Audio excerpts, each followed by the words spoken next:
Aby sme medovníkový domček mohli pekne umiestniť, tak mu robíme zátišie. A toto zátišie bude z čečiny. Vyrobíme si čečinový strom, ale najskôr si musíme urobiť sadru, kde zapichneme konárik, ktorý nám tam zatuhne a potom budeme hore zdobiť strom. Takže najskôr si vyrobíme sadru. Do takejto misky si dáme takýto sáčok mikrotenový, aby sme to mohli ľahko vybrať. Dáme si tam troška vody a pomaličky budeme pridávať sadru. Je to tak vodoká, ona tá sadra bude reagovať za chvíľočku.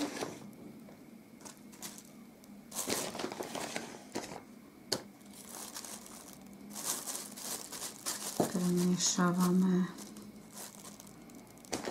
Radšej si dáme menej vody. Dávame si tam postupne sádru. Ako keby sme si dávali viacej vody a potom by sme to mali riedke. Takže takto.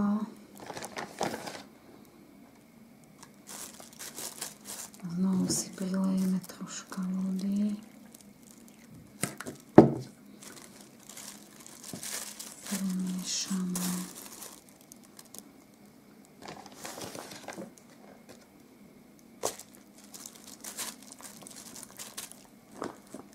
Môžeme tam nahádzať aj drobný štrk alebo nejaké kamienky, aby sme to mali pevnejšie. No, stuhne nám to aj v obyčajnej sadre. Takto.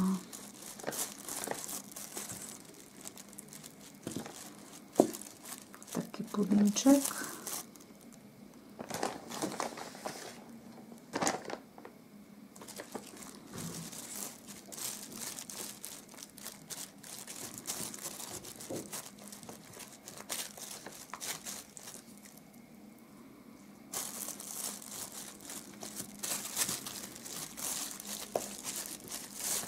Keď pečeme medovníky, tak vždy si robím aj takéto čečinové stromy k tomu a potom darujem známym kamarátom. Je to taká pekná dekorácia vianočná. Ešte si troška primiešame, už to bude asi aj dosť. Ešte troška vody. Takže takto.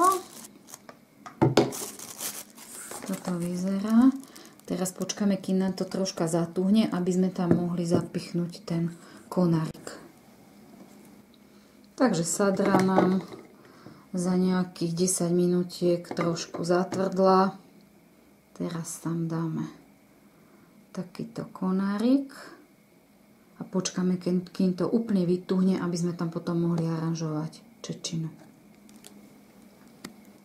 Približne za hodinku nám sadra zatvrdla, konárik tam pevne drží, takže teraz to pekne vyberieme a potom neskôr budeme aranžovať. Šedú aranžérskú hmotu si prekrojíme asi tak na polovicu. Nožom. Potom si poodkrajujeme tieto hrany, aby nám vznikla približne akože taká gulička, ale môžeme si kúpiť už aj hotovú gulku. Ja to robím takto jednoducho. Si to tak troška vytvarujem.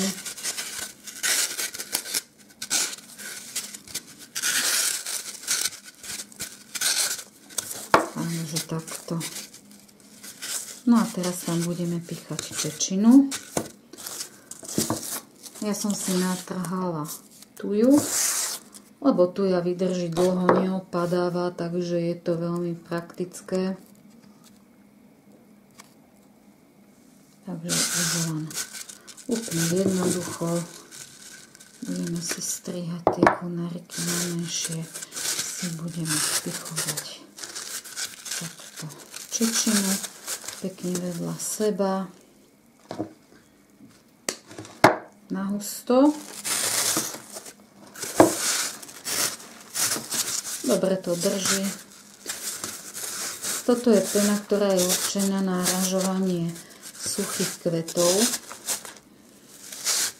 Zelená je zase na aranžovanie živých kvetov. Takže, a táto šedá je aj pevnejšia na takéto veci. Predsa len tá zelená hmota sa namača do vody a ona potom nasiakne. Udržiava rastliny v dobrej kondícii, vlastne ich zavlažuje, ale mne sa to pri tomto strome neosvedčilo. Ja radšej používam túto šedú hmotu. Takže pekne takto picháme všetky strany. Si takto opicháme. Pokračujeme a potom tu zo spodu to napichneme na ten konárik.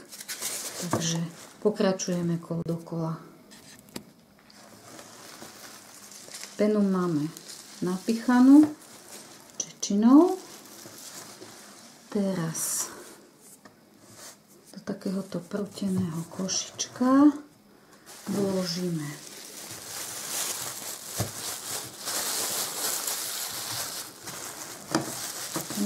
stromu. Dáme zvyšnú penu, ktorú môžeme ešte vypevniť, obložiť novinami, aby sa nám to nehýbalo.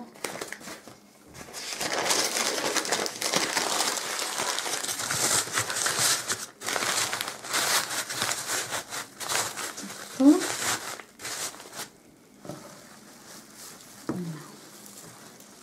Teraz to upevníme hore.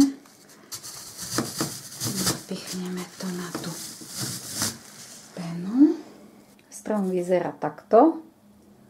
Sme ho pekne umiestnili do tejto ošipky. A teraz si ešte okolo stromu naaranžujeme čečinu. Aby sme zakryli vlastne tieto časti, kde je tá sadra, tak si takto do tej peny napicháme čečinu.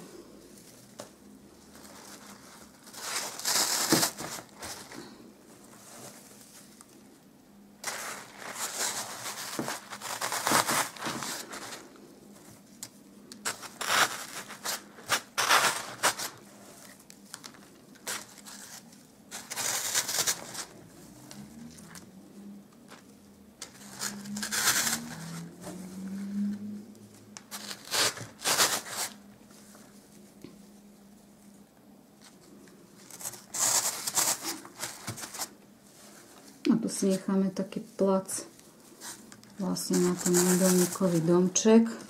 Takto okolo neho bude čečina. No a vyzerá to takto. Tu postavíme domček a celý strom vyzerá takto. Medelníkový domček je hotový. Všetko okolo svieti. A už môže začať chodiť.